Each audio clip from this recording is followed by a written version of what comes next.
제사라는 건 늘 비슷하게 흘러간다고 생각했습니다. 아버지가 돌아가신 뒤로 해마다 반복되던 그날도 아무 일 없이 지나갈 줄 알았습니다. 하지만 그날은 달랐습니다. 아버지 영정 앞에 제사상을 차리고 형제들이 자리를 잡았는데 어머니가 움직이지 않으셨습니다.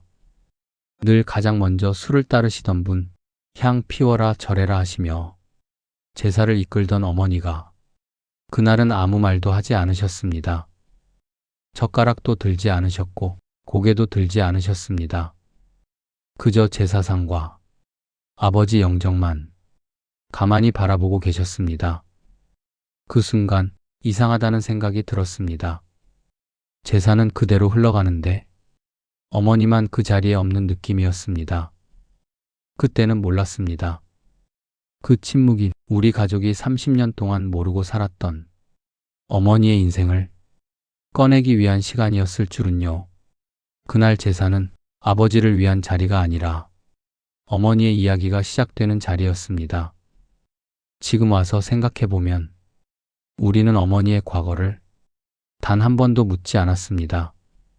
아버지와 결혼하기 전 젊은 시절 어떤 삶을 살았는지, 어떤 사랑을 했는지, 부모의 과거는 자식이 알 필요 없는 거라고, 괜히 꺼내면 안 되는 이야기라고 스스로 선을 그어버렸습니다.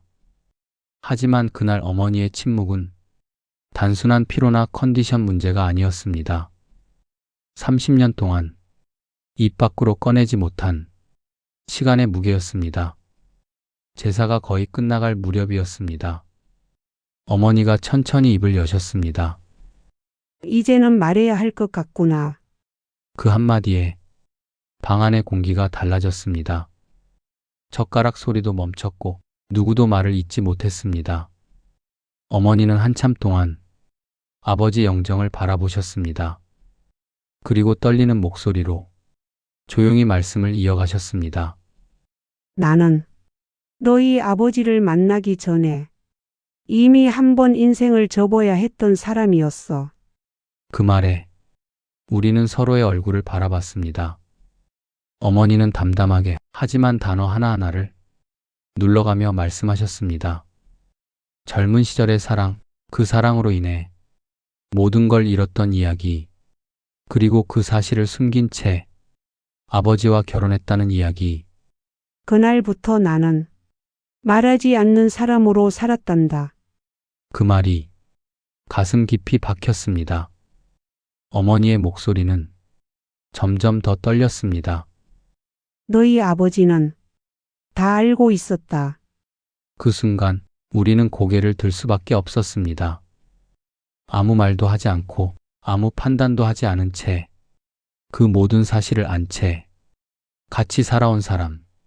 그날 처음으로 우리는 아버지를 다시 보게 됐습니다. 누군가는 분노했고 누군가는 말을 잃었습니다. 하지만 어머니는 어떤 반응에도 변명하지 않으셨습니다. 그저 이렇게 말씀하셨습니다. 이제는 내려놓고 싶었다. 그 말이 가장 아프게 남았습니다. 어머니는 마지막으로 이렇게 말씀하셨습니다. 너희 아버지가 선택한 건 나를 심판하는 게 아니라 같이 사는 거였단다. 그 말 앞에서 우리는 아무 말도 할 수 없었습니다. 나는 좋은 어머니가 되고 싶었다. 그 한마디에 형제들 모두 고개를 숙였습니다. 아버지는 끝까지 그 비밀을 품고 가셨습니다. 그 선택이 지금의 우리 가족을 만들었다는 걸 그제서야 알았습니다. 그날 이후 제사는 여전히 지냅니다. 하지만 이제는 서로를 이해하는 시간이 되었습니다. 이 이야기를 남기는 이유는 단 하나입니다. 부모의 과거를 아는 건 상처가 아니라 이해의 시작일 수도 있다는 것. 그날 제사상 앞에서 우리는 처음으로 부모를 한 사람으로 마주했습니다.